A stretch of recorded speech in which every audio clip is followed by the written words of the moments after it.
Hola, buenas noches. ¿Cómo están, hermanos? ¿Todo bien?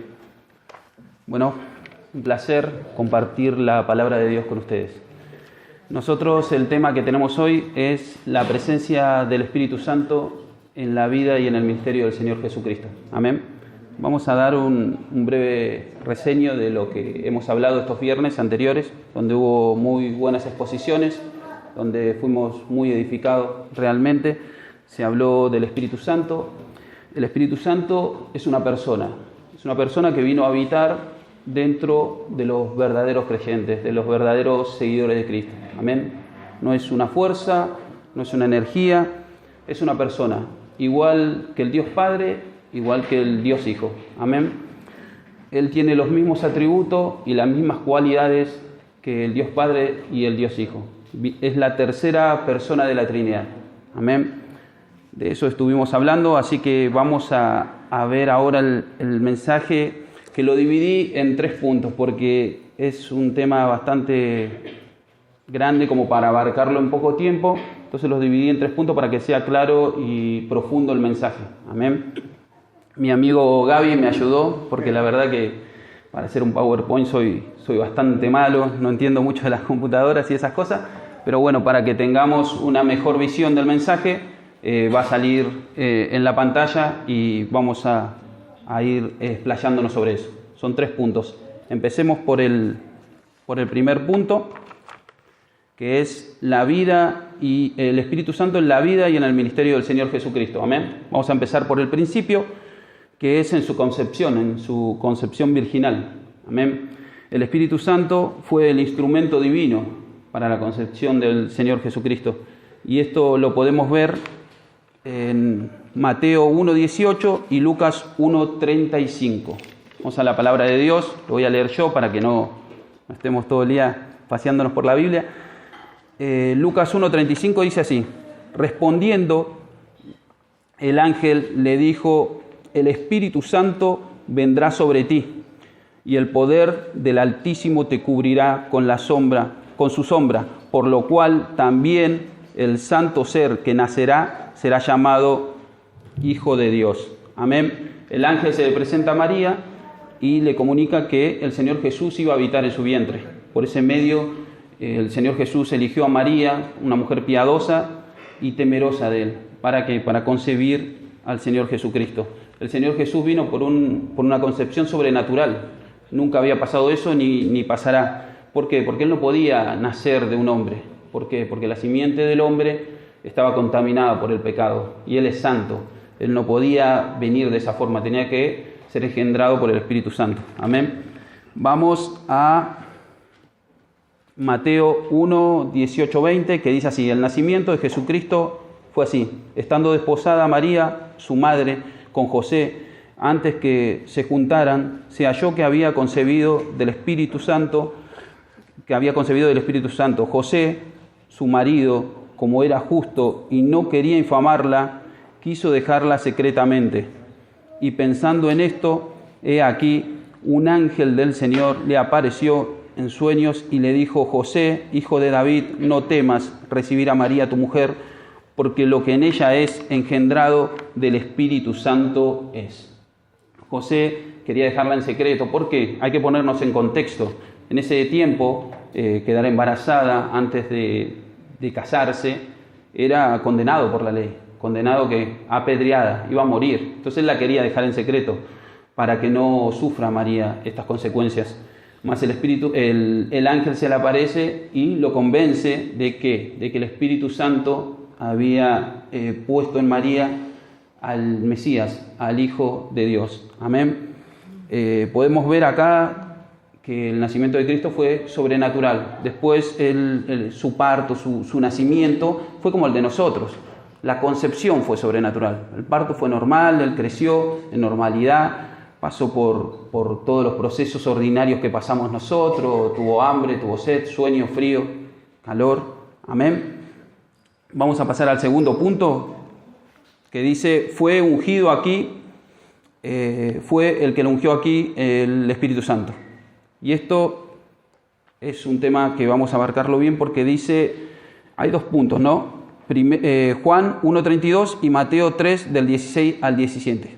¿Qué fue este ungimiento? Este fue el ungimiento para servir. Acá el Señor Jesús empieza su ministerio. Amén. Y dice la palabra de Dios así, en 1 de Juan 32. También dio Juan testimonio diciendo: vi al Espíritu que descendía del cielo como paloma y permanecía sobre él. ¿Por qué Juan el Bautista decía esto? Porque recuerden que Dios se le había presentado y le había dicho que sobre el que descendiera el Espíritu Santo en forma de paloma y permaneciera en él, este era el Mesías. ¿Para qué? Para identificarlo como Mesías, para identificarlo para el pueblo de Israel. Por eso Juan aclara y da testimonio de esto. ¿Por qué? Porque había Mesías, falsos Mesías, falsos Cristos, entonces tenía que haber una forma de identificarlo. Amén. Y en Mateo 3, del 16 al 17, dice así la palabra de Dios. Lo bajo un poco porque me queda un poco alto. Y Jesús, después que fue bautizado, subió luego del agua, y he aquí los cielos le fueron abiertos, y vio al Espíritu de Dios que descendía como paloma y venía sobre él. Y hubo una voz de los cielos que decía: este es mi Hijo amado, en quien tengo complacencia. Acá se hace manifiesto la Trinidad, el Dios Padre en los cielos hablando, el Dios Hijo, el Señor Jesús, bautizándose en las aguas, y el Espíritu Santo que desciende en forma de paloma sobre él. Acá mostramos cómo el Espíritu Santo revela a Cristo, y esto es muy importante. El Espíritu Santo revela a Cristo y Cristo revela al Padre. Acá lo revela que para el pueblo de Israel, para Juan el Bautista, y nos revela para nosotros. Porque nosotros, ¿cómo creemos en Dios? ¿Cómo creemos en el Señor Jesús, en el sacrificio en la cruz?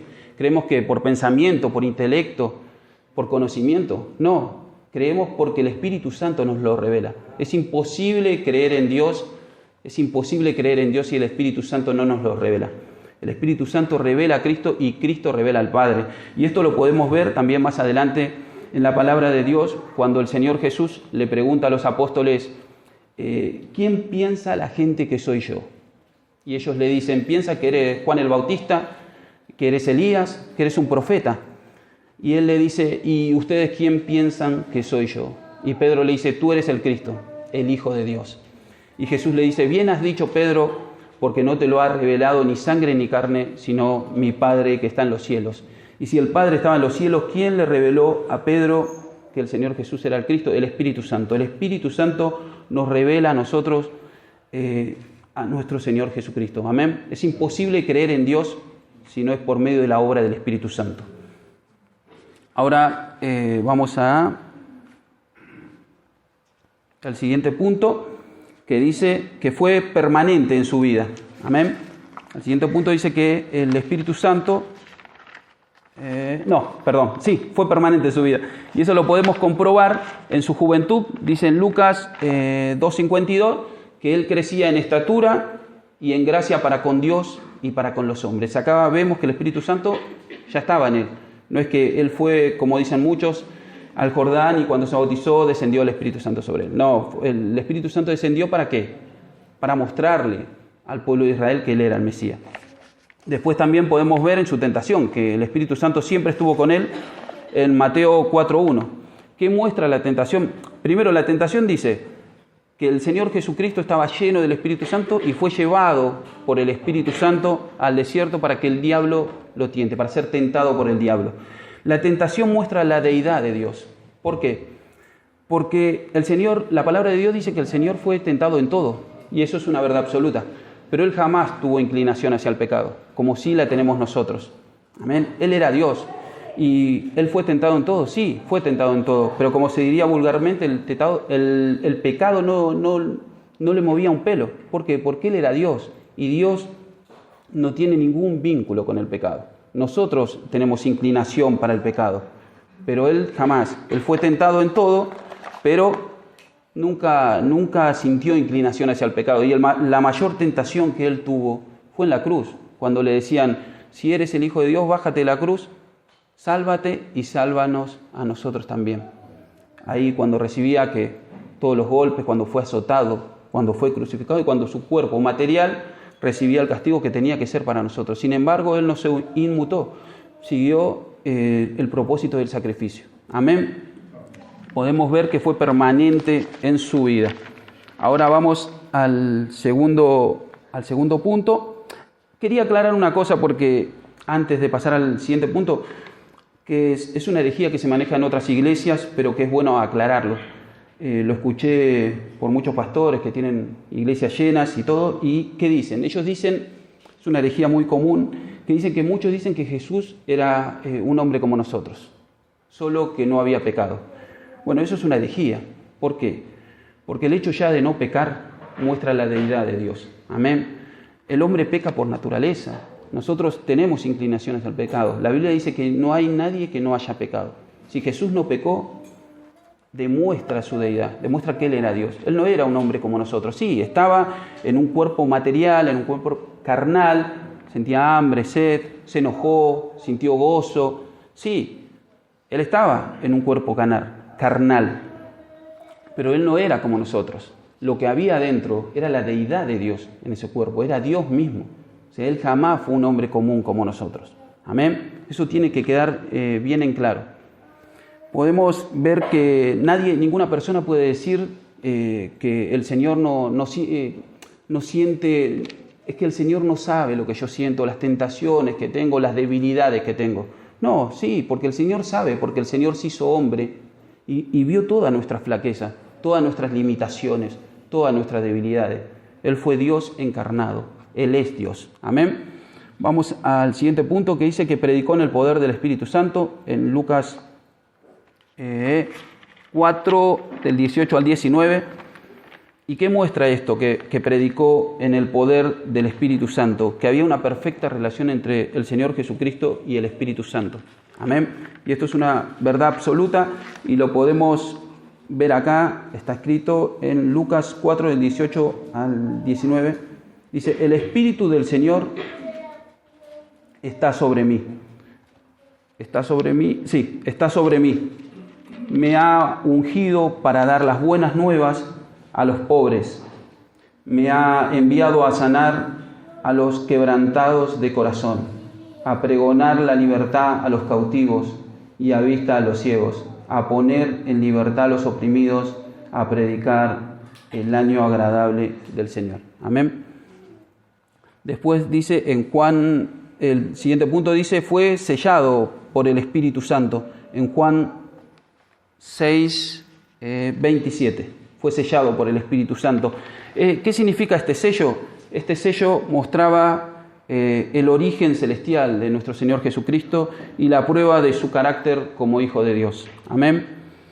El siguiente punto dice, es el que dotaba de poder su ministerio. Esto está en Hechos 10, 38. Amén. Es el que dotaba de poder su ministerio. Como Dios ungió con el Espíritu Santo y con poder a Jesús de Nazaret, y como éste anduvo haciendo bienes y sanando a todos los oprimidos por el diablo, porque Dios estaba con él. También podemos decir que en Mateo 12, 28, que todos los milagros fueron realizados en el poder del Espíritu Santo. En Mateo 12, 28 muestra cómo los fariseos lo acusaban al Señor Jesús de que Él expulsaba demonios en el nombre de Belcebú. No sé si recuerdan, es un pasaje muy conocido. No querían creer en Él y hasta lo blasfemaban, Su nombre decía que expulsaba demonios en el nombre de Belcebú. Bueno, estaba guiado por el Espíritu Santo, dice la palabra de Dios. Y esto nos muestra en Mateo 4:1. ¿Cuándo fue? Cuando fue llevado al desierto. En todo momento estaba guiado por el Espíritu Santo, pero el pasaje nos muestra cuando el Señor Jesús estaba lleno del Espíritu Santo y fue llevado al desierto para ser tentado por el diablo. Esto muestra que el ser guiado por el Espíritu Santo muestra la total obediencia a la dirección del Espíritu Santo y que esto le permitía hacer lo que agradaba al Padre. Amén. Él siempre estuvo guiado por el Espíritu Santo. Estaba lleno del Espíritu Santo. Y acá hay dos puntos, dos pasajes, Juan 3:34 y Lucas 4:1. Vamos a leer Juan 3:34, que dice así la palabra de Dios: porque el que Dios envió, las palabras de Dios habla, pues Dios no da su Espíritu por medida. Él estaba lleno del Espíritu Santo. Y en Lucas 4.1 es lo mismo, cuando fue llevado al desierto, que dice que estaba lleno del Espíritu Santo. Estas dos referencias que tenemos no nos especifican bien que el Señor Jesús estaba lleno del Espíritu Santo desde su concepción o desde su nacimiento, pero nosotros lo podemos deducir a eso. ¿Por qué? Por las profecías del Antiguo Testamento, en donde hablaban sobre el Mesías en Isaías 11.2 y en Isaías 42.1. Nosotros podemos deducir que la experiencia de estar lleno del Espíritu Santo era permanente en el Mesías. Amén. Vamos a la plenitud de Dios, operaba por medio de Él, o sea, por medio de quien, del Espíritu Santo. Y eso está en Isaías 11.2, que lo vamos a leer, que fue justo el pasaje que leímos, que pusimos recién. Y dice así: reposará sobre él el Espíritu de Jehová, espíritu de sabiduría y de inteligencia, espíritu de conocimiento y de temor de Jehová. Amén. La plenitud de Dios operaba, era una relación perfecta entre Dios Padre, Dios Hijo y Dios Espíritu Santo. Amén. Se regocijó en el Espíritu Santo, y esto está en Lucas 10:21. Se gozó, se alegró. Hasta esos momentos pasó el Señor Jesús por medio del Espíritu Santo. Este es el primer punto donde vemos la vida del Señor Jesucristo en su ministerio, en su concepción. Y ahora vamos a pasar al segundo punto, que es en su muerte. Amén. En su muerte fue el medio por el cual el Señor Jesús se ofreció a Dios. Amén. Fue el mediante por cual se ofreció a Dios a sí mismo. Y esto lo podemos leer en Romanos 1:4, que dice que fue declarado Hijo de Dios con poder según el Espíritu de santidad por la resurrección de entre los muertos. Amén. Y el segundo punto que podemos leer es Hebreo 9:14, que dice así: cuanto más la sangre de Cristo, el cual mediante el Espíritu Eterno se ofreció a sí mismo sin manchas a Dios, limpiará vuestras conciencias de obras muertas para que sirváis al Dios vivo. Acá lo aclara más puntualmente que el Espíritu Santo fue uno de los instrumentos o el medio por el cual Él se ofreció a Dios en la cruz. Amén. Vamos al tercer punto, que es en su resurrección. Amén. Fue uno de los instrumentos de su resurrección. Y esto lo podemos ver en 1 de Pedro 3:18 y en Romanos 8:11. Vamos a leer Romanos 8:11 porque es el mismo pasaje para el siguiente punto, que dice que un día volverá y levantará a los muertos en Cristo mediante el Espíritu Santo.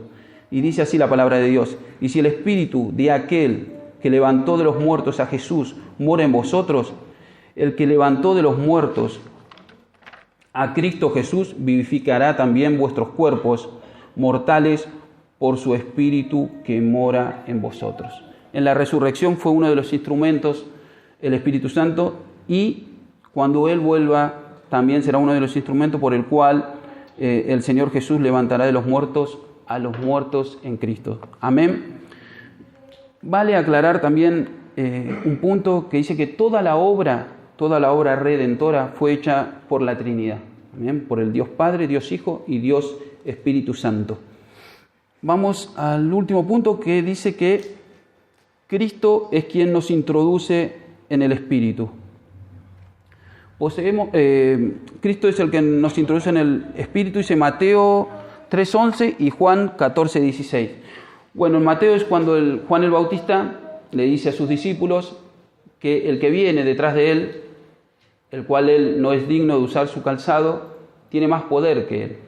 Y yo los bautizo en agua, dice Juan, para arrepentimiento, pero el que viene detrás de mí lo bautizará en Espíritu Santo y fuego.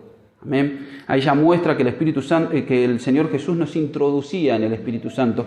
Después, más adelante, en Juan 14:16, el mismo Señor Jesús nos revela y nos dice: yo rogaré al Padre para que envíe por vosotros al Consolador y permanezca para siempre con ustedes. Amén. Entonces vemos toda la obra del Espíritu Santo en la vida del Señor Jesucristo, en su ministerio, en su juventud, en la muerte, en la resurrección, y vemos que el Señor Jesús es quien nos introduce en el Espíritu Santo. Amén. ¿Qué podemos sacar de todo esto que hemos estudiado? Bueno, que el Espíritu Santo que guió al Señor Jesucristo es el que habita en nosotros. Es el mismo que habita en nosotros. Si el Espíritu Santo guió al Señor Jesús, ¿cuánto más a nosotros, que somos personas temporales, limitadas, con flaquezas, con debilidades? Nosotros vemos en la palabra de Dios que el Señor Jesucristo se sujetó al Padre. ¿Y quién nos dijo a nosotros que nosotros no nos tenemos que sujetar a Dios? ¿En qué parte de la Biblia vemos esas cosas? Nosotros debemos acercarnos a Dios, someternos a la palabra de Dios y hacer la voluntad de Dios. El Espíritu Santo es un regalo de Dios, pero también es una responsabilidad. La responsabilidad de predicar el Evangelio a este mundo que se está muriendo, que está lejos de Dios, que no conoce, que está muerto, como un día estuvimos todos nosotros y alguien se nos acercó y nos predicó y nos llevó el mensaje del Evangelio, el mensaje de la reconciliación. Nosotros tenemos esa responsabilidad de hacer que la voluntad de Dios, de escuchar al Espíritu Santo, de escuchar a Dios. Nosotros no nos podemos llevar por nuestros pensamientos, por nuestra forma de pensar o de actuar. No, yo soy así, yo tengo este carácter. No, nosotros nos tenemos que doblegar, nosotros nos tenemos que sujetar a Dios, como Cristo se sujetó al Padre. Nosotros estamos aquí en la tierra. Piensen esto. Si el Señor Jesús solo querría salvarnos, ¿por qué cuando recibimos el Espíritu Santo, cuando fuimos salvos, no nos llevó de esta tierra? Si nos dejó acá es porque hay algo que hay que hacer. Nosotros tenemos que hacer las obras buenas que fueron preparadas para los que le aman. Amén. ¿Qué más le podemos pedir a Dios? ¿Qué más le podemos pedir a Dios? Se hizo hombre, se encarnó, recibió nuestros pecados, nuestro castigo, resucitó, nos dio vida eterna, envió al Consolador.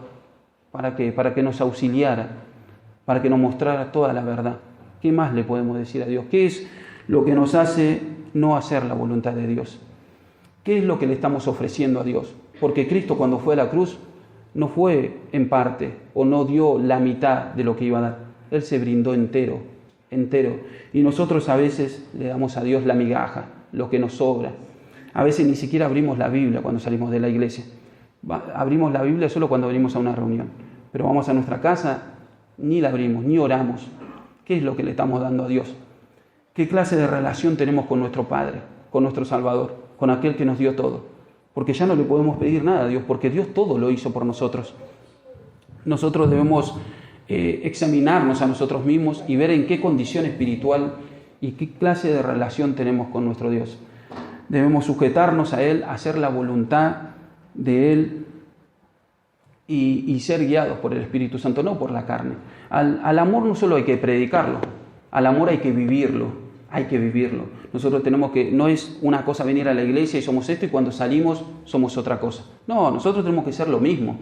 Nosotros tenemos que dar ejemplo de verdaderos cristianos, de cristianos que se apegan a la palabra de Dios, que tienen una relación con Dios.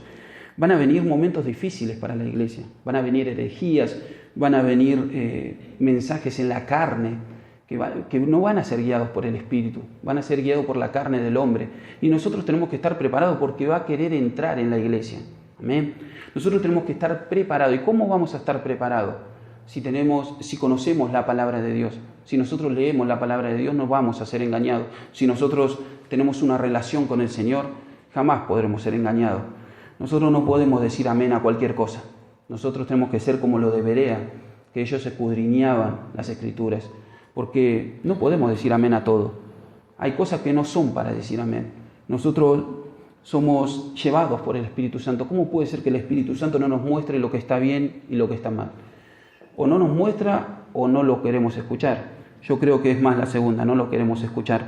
Porque nosotros debemos discernir entre lo bueno y lo malo. Entre una palabra que viene de la carne y una que viene guiada por el Espíritu Santo. Amén. Nosotros debemos estar preparados porque son momentos difíciles y la iglesia los va a tener que pasar estos momentos. La apostasía llegará. Entonces, nosotros tenemos que estar predispuestos a compartir el Evangelio, a vivir para el Evangelio, no vivir del Evangelio como muchos tienen por costumbre, a vivir para el Evangelio. ¿Qué es vivir para el Evangelio? Es compartir la palabra de Dios en todo momento. Y para eso no tenemos que ser un pastor, un anciano, un misionero, un evangelista. Simplemente tenemos que haber aceptado a Cristo, habernos sometido a su voluntad y haber nacido de nuevo, ser regenerado. Siempre hay una oportunidad de compartir el Evangelio, siempre. Tenemos familiares, amigos en el trabajo. Tal vez nuestros familiares ahora no nos escuchan, pero nos van a escuchar, porque cuando el Señor Jesús, cuando Dios habita dentro de nosotros, los frutos del Espíritu Santo se notan y lo van a ver, y van a acercarse a Dios por medio de los frutos de nuestra vida. Amén. Los ojos de Dios están puestos en la tierra a aquellos hombres y mujeres que lo adoren en espíritu y en verdad. Y si hoy estás lejos de Dios, estás lejos de la voluntad de Dios, tal vez no estás haciendo la voluntad de Dios, estás en la carne o estás en pecado, es una buena noche para que vuelvas a Dios. Porque lo más importante es tener una buena relación con Dios. Dios lo hizo todo, absolutamente todo por nosotros. No podemos pedir nada porque Dios lo ha hecho todo. Entonces, qué buen momento para que volvamos a la voluntad de Dios. Y si no lo conoces, y si tal vez nunca te presentaron a Cristo, qué buen momento para que lo conozcas. Qué buen momento para que renuncies a todos tus deseos, para que te arrepientas, para que el Espíritu Santo te revele que estás equivocado, que necesitas a alguien que te salve y que no importa también los años que tengas en la iglesia o el ministerio que tengas, te tenés que someter a Dios. El orgullo es lo peor que hay, la vanidad. Todas esas cosas debemos exprimirla de nuestra vida, sacarla. Dios aborrece esas cosas. Nosotros debemos someternos a Dios. El orgullo, decía un predicador de nuestras asambleas, es la mamá gallina de todos los pecados. Y es una gran verdad. El orgullo es por qué cayó Satanás. Nosotros debemos salir de eso, totalmente de eso. Y estar siempre dispuestos a compartir el Evangelio. ¿Cuántas veces a veces preguntamos cosas de la Biblia que no entendemos? Porque no somos perfectos y no nacemos sabiendo. Y a veces las respuestas son como desganadas o sin interés, sin empatía. Nosotros debemos mirar lo bueno y lo malo desecharlo. ¿Por qué? Porque el hombre decepciona. Mismo si a mí no me gusta hablar de mí mismo, pero estoy acá y tengo que ser autorreferencial. Si ustedes se apoyaran en mí mismo, si confiaran en mí, seguramente yo lo decepcionaría. ¿Por qué? Porque el hombre decepciona. El hombre decepciona siempre, pero Cristo jamás. Y si nosotros nos apoyamos en Él, vamos a tener una vida conforme a su voluntad. Es bueno que recuerdes que ni todos los pecados que hayas cometido son más grandes que la gracia de Dios. Hoy es una buena noche para arrepentirnos, para alinearnos a Él y para hacer su voluntad. Amén. Cierren los ojos que vamos a entrar en la presencia de nuestro Dios. Señor, nuestro Dios y nuestro Padre amado, aquí estamos delante de tu presencia, Dios, reconociendo nuestras limitaciones, reconociendo, Señor, que a veces te damos lo que nos sobra, Dios, que no te ponemos en el lugar que tú mereces estar, en el primer lugar en nuestra vida, Señor. Perdónanos, muéstranos tu verdad, Dios, saca todo nuestro orgullo, nuestra vanidad. Nosotros no somos nada, Dios. Nosotros no tenemos nada, Dios. Todo proviene de ti y todo es para tu gloria y para tu honra.